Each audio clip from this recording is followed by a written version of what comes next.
maaf ya, ini bukan bandingkan dengan yang sudah ikut di pabrik gitu ya, tetapi bisa diawali lah. Kita coba misalkan dalam perikanan ini bisa gunakan untuk sampingan dulu. Insya Allah akan tahu hasilnya setelah mencoba. Sehingga jangan takutlah anak muda yang manfaatkan. Kita bermain ikan, hasilnya nanti akan dirasakan sendiri. Nanti kalau saya bilang segini-segini, kalau belum merasakan secara langsung, kawan-kawan tidak akan tahu gitu. Tetapi yang pasti perikanan tidak kalah dengan yang di kantoran.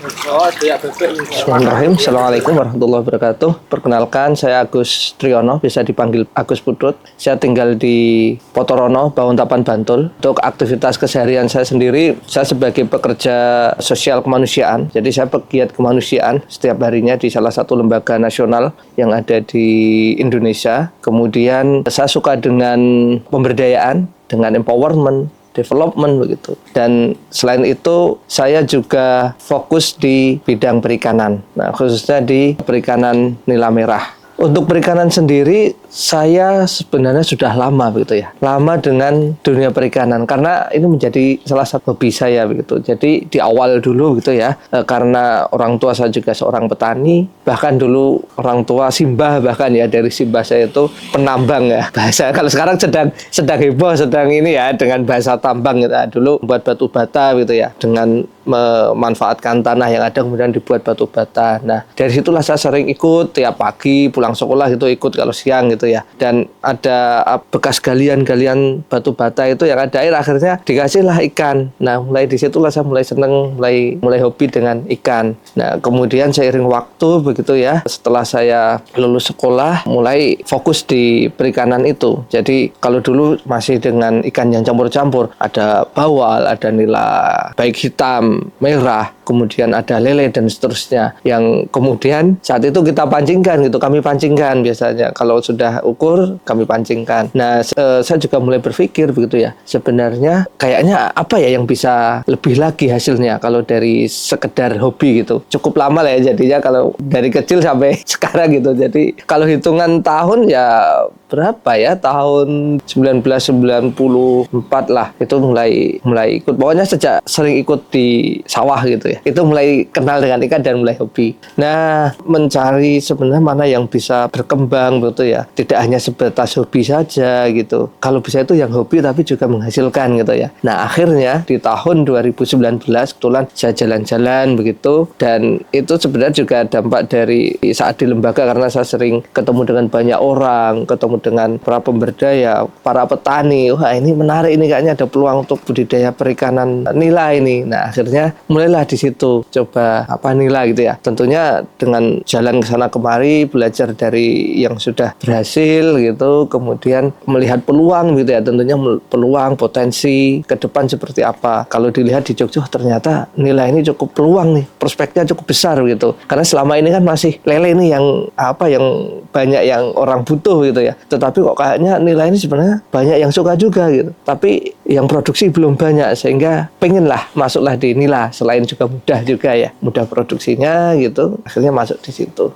Ya, jadi budidaya yang paling mudah menurut saya itu kalau dilihat ya sekilas itu nila. Karena apa? Karena taruh aja nanti dia akan beranak sendiri itu kan, mudah beranak, cepat beranak. Sehingga ya dari awal ini kayaknya mudah nih. Akhirnya fokuslah di nila. 2019 mulai budidaya begitu ya. Nah, ternyata setelah mulai fokus tentunya ada pembelajaran itu. Karena di awal ada kendala begitu di awal. Ternyata ada kematian, ada ikannya rusak gitu, menyebabkan kematian yang cukup banyak gitu ya. Tapi itulah menjadi tantangan tersendiri, menjadi pengalaman gitu ya, sehingga mulai belajar bagaimana teknik budidaya perikanan yang baik gitu. Kemudian mencoba, ini akhirnya menemukan cara yang baik gitu ya. Misalkan bagaimana agar produksinya bisa lebih meningkat, kemudian juga dari sisi waktu lebih cepat, dan itu akan berpengaruh tentunya pada operasional gitu kan. Akhirnya di kolam saya pakai salah satu alat bantunya pakai kincir gitu. yang itu membantu untuk dari sisi produksi bisa lebih cepat, gedenya lebih cepat begitu. Dan dengan cepat itu tentu akan menekan biaya produksi. Kalau biasanya memang di awal dulu ini masih berpikir ini kalau pakannya pabrikan ini juga lumayan nih harganya gitu. Akhirnya kita coba deh dengan beberapa teknologi tadi, ternyata saat begitu panen pertama lumayan hasilnya gitu. Kita bandingkan, tentunya bisa diaudit ya, bisa dilihat yang kurang itu apa begitu. Kemudian misalkan dari pakan kita habis berapa, dapatnya berapa, habis bibitnya berapa gitu, sehingga bisa dihitung dan akan bisa kita ketahui dari audit sendiri itu ternyata pendapatannya sekian gitu. Nah, di awal itu ternyata lumayan nih gitu ya. Terus berpikir lagi bagaimana biar bisa lebih meningkat lagi gitu ya. Biasa manusia gitu kan kalau udah dapat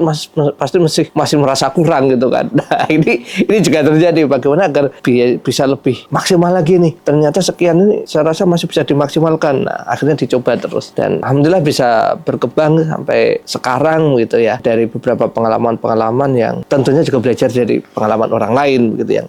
Jadi kalau di budidaya kami di kolam sini, kami menggunakan pakan pabrikan begitu ya, pelet begitulah, pakannya pelet. Nah, kemudian untuk hitungan mudahnya, misalkan satu kolam kami tebar 5.000 sampai 6.000 ekor begitu. Biasanya jika kami tebar itu isi 50, isi 60 per kilo saat menebar, itu kan jadinya 5.000, 6.000 ekor ya. Nah, untuk sampai panen itu biasanya habis sekitar 1 ton lebih sedikit lah. Biasanya sampai di 35, 38 atau sampai di 40 sak. Nah, itu nanti kalau panen kita bisa sampai dengan 1 ton. Nah, itu yang selama ini kami lakukan begitu. Jadi hampir sama dari perbandingan berat panen nanti dengan berat habis berapa kilo atau berapa sak dari pakan. Tapi biasanya kalau para petani kan menghitung FCR-nya gitu ya. Kadang ada yang FCR 1,12 atau bahkan ada yang bisa 1,1 gitu ya kalau pas pakannya baik. Karena ada hal-hal yang mengikuti gitu. Ada syarat-syarat yang hasil itu akan baik, itu ada syarat-syarat terjadi. Nah, kalau semua syarat itu terpenuhi, FCR-nya biasanya akan baik. Tapi memang rata-rata di sini bisa FCR 1:1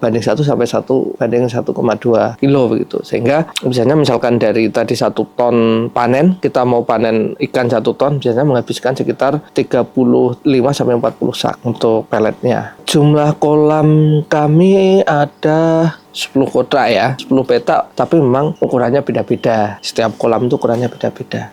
Jadi di awal dulu saat kami mulai budidaya begitu ya, saat masih belajar 1 meter kubik ataupun 1 meter persegi lah, itu hanya kami isi 7 ekor.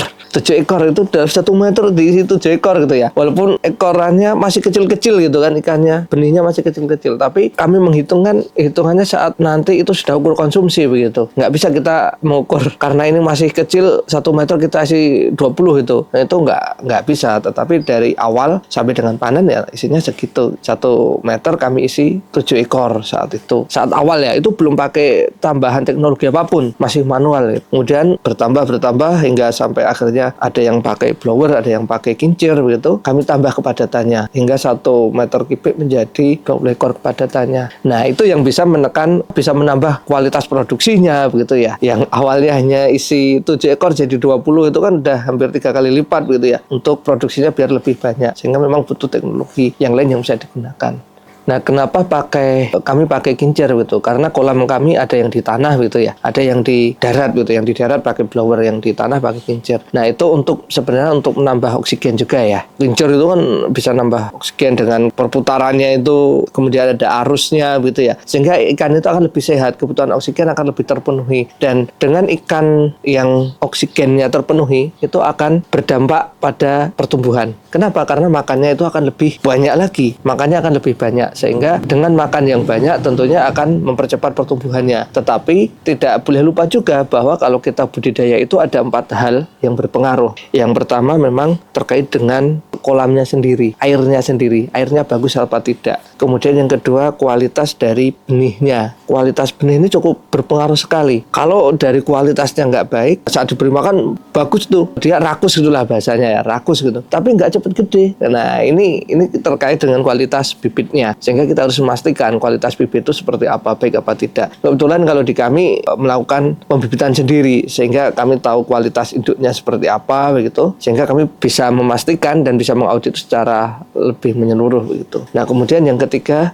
dari sisi pakannya. Pakannya ini juga berpengaruh karena tidak semua pakan pabrikan itu sama kualitasnya. Sehingga kita harus melihat dari mana sih gitu ya. Kita boleh membandingkan pakan mana yang baik gitu kan. Datanya seperti apa yang sudah menggunakan pakan X, pakan B, pakan C dan seterusnya itu seperti apa. Nah, itu kita perlu melihat data-data itu sehingga kita bisa memilih kira-kira pakan yang sesuai yang mana. Kemudian ya, hal yang keempat yang tidak kalah penting adalah yang ngurusi. Nah, ini penting banget nih karena yang ngurusi itu kan akan menentukan juga. Kenapa gitu? Karena kalau kita budidaya apapun, mau tumbuhan, pokoknya yang hidup-hidup itu akan ada semacam interaksi gitu ya, ada hubungan. Nah, kalau yang ngurusi itu dari si batinnya semacam komunikasi dengan yang diberdayakan, maksudnya misalkan entah itu tumbuhan, entah itu hewan gitu, itu pasti hasilnya tidak akan baik. Karena dia akan tahu, oh kok ada perbedaan ya, ada sesuatu yang berbeda nih hari ini dengan kemarin gitu. Bisa mengecek mereka. Ini kebiasaan yang perlu ketahui. Bahkan hanya sebatas ngelempar makan itu pun berpengaruh gitu. Nah, 4 hal itu yang cukup berpengaruh nanti saat kita budidaya. Nah, kalau dari kami dalam waktu budidaya ini, kebetulan seperti yang di belakang saya ini adalah kolam induk. Kami gunakan kolam ini untuk produksi bibit. Jadi induknya di sini nanti begitu keluar langsung dijaring, dipindah ke kolam yang lain. Seperti kolam yang di samping ini kolam untuk pembibitannya. Jadi memang begitu keluar langsung dijaring, dipindah kolam bibitnya ini. Untuk ini agar induk ini terus berproduksi begitu. Setelah digeser begitu, nanti dalam 1 bulan biasanya sudah isi 50 sampai dengan 100, kami geser ke kolam yang lain. Nah, di kolam pembesaran. Di kolam pembesaran ini waktunya antara 2 sampai 2,5 bulan sudah panen. Jadi butuh waktu sekitar 3,5 sampai 4 bulan lah sampai panen. Ukur konsumsi gitu ya, sampai ukur konsumsi 3, 4, 5, 6, 7 ekor per kilo. Kebutuhan pasar ini ya cukup menarik gitu. Jadi kita selaku pembudidaya itu harus melihat juga bagaimana potensi pasar itu. Kalau tadi di awal saya menyampaikan kenapa saya nilai gitu ya, karena potensi pasarnya cukup luas begitu. Di Jogja ini cukup luas karena kalau hanya mengandalkan Jogja masih kurang, sehingga kadang disupport dari wilayah lain begitu. Tetapi memang dalam 1 tahun itu pasti ada berkembang dan surutnya begitu. Kita harus mengetahui bulan-bulan apa saja yang kira-kira luar ikan itu akan sedikit seret gitu ya. Itu kita harus mengetahui. Misalkan banter keluar gitu di antara bulan Desember, Januari, Februari. Nah, itu kebutuhan sangat luas nih. Banter, bahkan sampai di Idul Fitri gitu ya, hari raya itu banter. Tapi kadang ada juga tahun-tahun sebelumnya di hari raya Idul Adha gitu, karena kan banyak daging di mana. Itu kebutuhannya akan menurun. Nah, tetapi di tahun ini berbeda. Tahun ini justru di Idul Adha itu kebutuhan nila merah malah naik tinggi gitu. Bahkan kurang-kurang, di petani pun juga kurang. Ini yang kita harus melihat lah dari sisi kebutuhan di masyarakat begitu bulan-bulan. Nah, seperti September ini ya, ini September, Oktober. Itu biasanya agak delay juga. Nah, sehingga kita sebagai pembudidaya, sebagai yang membudidayakan ikan juga harus sabar nih. Itu menjadi salah satu tantangan, menjadi salah satu ujian bagi para petani. Sebagaimana kita konsistennya, sebagaimana kita bagaimana kita kena ujian-ujian seperti ini, berapa besar bertahannya. Tapi nanti insya Allah setelah ini akan naik lagi. Tadi kita harus menghafal kalau di pasaran itu biasanya bulan-bulan apa saja sih yang kebutuhannya akan delay atau turun begitu. Kalau kita memulai gitu ya, ini juga saya belajar dari pengalaman dari banyak orang begitu. Memang di awal itu tentunya kita harus memastikan kolam kita. Karena ini kolam budidaya nila, tentunya memastikan kebutuhan oksigen itu harus terpenuhi. Kalau di kolam itu aliran air yang terus mengalir gitu ya, yang masuk keluar itu bagus, itu insya Allah dari si oksigen akan terpenuhi. Tetapi kalau kolamnya tenang, tidak ada air masuk gitu, nah itu yang perlu disiasati bagaimana agar nanti oksigen bisa terpenuhi, sehingga kita harus melihat itu. Yang kedua, bagaimana juga kondisi kolam selain dari sisi air ya, apakah kolam itu bersih atau enggak, banyak lumpurnya atau enggak, nah itu juga akan berpengaruh. Jadi biasanya kalau kami saat budidaya nila seperti ini, kami pastikan lumpur di kolam ya, kalau kolam tanah itu harus bersih, enggak ada lumpurnya. Kemudian kita netralisir juga, biasanya di kolam tanah itu kan kadang ada keong dan sebagainya. Keong itu kan juga memakan oksigen tuh. Dia menggunakan oksigen sehingga nanti akan berebut kan dengan ikan. Nah, itu kita netralisir, kita bersihkan. Biasanya di awal itu kami netralisir dengan kapur. Bahasa Jawanya itu gamping, batu kapur lah, batu kapur bakar. Nah, itu akan lebih kuat. Nah, itu disebar untuk menetralisir. Nanti setelah beberapa hari kemudian baru diisi air. Nah, kemudian baru diisi benihnya, bibitnya. Dan kembali lagi pastikan kebutuhan oksigen terpenuhi. Kalau di awal ya kita nggak perlu maksakan langsung banyak gitu ya. Saat menebar kita tebar dulu 1 meter misalkan 7 ekor gitu. Nggak apa-apa kan masih awal. Harus proses lah, tetap butuh proses gitu ya. Jadi kami di Agamfish ini, ibu bapak semua, sahabat-sahabat petani semua, kami sangat senang bisa belajar bareng gitu. Kalau ibu bapak semua mau bareng-bareng belajar bisa ke sini juga. Tentunya kita akan bisa saling belajar gitu ya. Alamat kami ada di Potorono. Di Potorono ada lapangan desa Potorono. Nah, tempatnya cuma sampingnya. Atau bisa cari di Google Map Agamfish. Dan kami di sini memang budidayanya menyediakan bibit hingga ikan konsumsi. Dan bibitnya kami produksi sendiri dengan induk yang sudah ada. Dan sehingga kenapa kami produksi sendiri? Karena kami biar tahu kualitasnya secara langsung. Nah, kemudian sahabat petani semua, tentunya dalam pertanian, khususnya di perikanan, ini bisa dilakukan oleh semua usia gitu. Kalau kita lihat saat ini kondisi ekonomi yang sedang lesu begitu ya, dan bahkan banyak yang bilang cari kerjaan susah dan sebagainya. Jangan lupa kita itu punya potensi yang Allah berikan itu hamparan sangat luas untuk bisa kita budidayakan, untuk bisa kita olah. Banyak sekali yang Allah berikan begitu kan, rezeki yang ada di dunia ini. Tinggal kita mau mengolah atau tidak. Salah satunya di perikanan. Kenapa? Karena perikanan itu kan setiap hari orang makan. Itu sebenarnya menjadi salah satu potensi yang bisa kita kembangkan sebagai anak muda gitu kan. Tapi biasanya gitu ya, anak muda itu kan malu ya main perikanan ataupun pertanian. Sebenarnya cari apa sih gitu kan? Kerja juga carinya uang gitu kan, cari duit. Pertanian juga menghasilkan duit. Sebenarnya sama saja gitu. Tinggal kalau di pertanian itu lebih bebas waktunya. Kita sebagai ownernya, kita sebagai pemiliknya,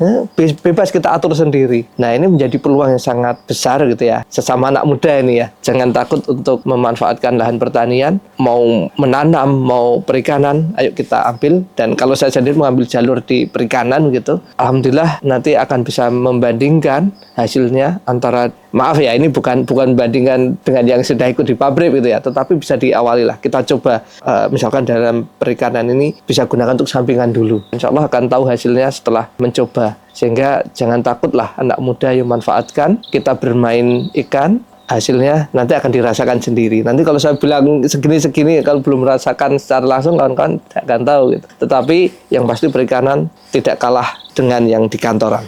Karena saya sebagai pegiat kemanusiaan yang suka dengan memberdayakan masyarakat untuk bisa tumbuh, untuk bisa mandiri gitu ya, baik dari sisi ekonomi dan sebagainya. Sering mengajak ayo kita tumbuh bersama. Nah, kemudian dari hasil ini ternyata lumayan bisa untuk kebutuhan kita sehari-hari gitu ya. Kembali lagi dengan yang di kantor alhamdulillah masih aman yang di sini gitu. Untuk kebutuhan alhamdulillah saya bisa melanjutkan sekolah gitu ya. Dulu saya dari sisi sekolah, orang tua karena memang seorang penambang buat batu bata gitu ya. Alhamdulillah berkembang, mulai di perikanan saya bisa kuliah sendiri, biaya sendiri. Kemudian ini juga alhamdulillah sekarang masih melanjutkan di S2 juga, dan itu salah satunya juga dari hasil perikanan ini. Bisa untuk menyekolahkan anak juga. Alhamdulillah itu semua tentunya dari Allah gitu ya. Salah satunya dari perikanan ini. Sahabat petani semua, di akhir tentunya tidak lupa sekali lagi saya mengajak kawan-kawan semua, mari kita manfaatkan lahan yang ada di sekitar kita. Kita berdayakan sehingga itu nanti bisa menjadi salah satu tempat untuk menghasilkan,